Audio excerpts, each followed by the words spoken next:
Everybody, Courtney Morse, Natural Wellness Physiotherapy. Today we're going to talk about something I get a lot of questions about, and I treat a great deal, and that's kind of this sciatic hip pain, right? It's pain that maybe starts up here in our hip or in our lower back and travels down the side of our leg or the back of our leg. It can be kind of vague, achy, tingling, numbness sensations, pins and needles, that kind of stuff. And so when we have those symptoms, there are really basically three major origins of this pain. And so we'll work on them in kind of reverse order here.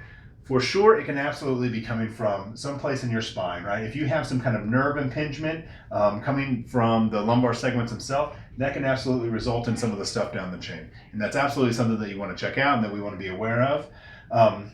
Another possibility for this is, what's called like Piriformis Syndrome, right? The piriformis is a muscle in our hip, right in through here, and it sits right on top of that sciatic nerve. Now, your sciatic nerve is made up of, 5 different nerve roots from L3 to S2, and it's a big nerve. It's about the size of your pinky.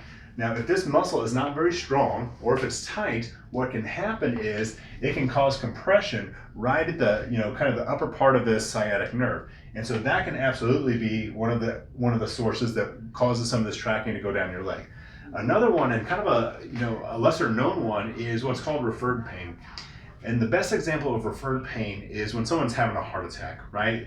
You hear about their left arm hurting, if you're watching a movie and it's some, cop that's smoking and drinking coffee on a stakeout and he starts having a heart attack, right? Is that his left arm hurts. Well, his left arm doesn't really hurt. It's pain from a muscle, his heart, that you feel somewhere else. A lot of times that's what we see here as well too. And so the gluteus medius and the glute minimus, they have referral patterns that go right down the outside part of your leg. So that's absolutely something that we want to check into. So if you're having some of those symptoms, the easiest place to start, drop a lacrosse ball into some of those tissues in there, do a little bit of strengthening in there.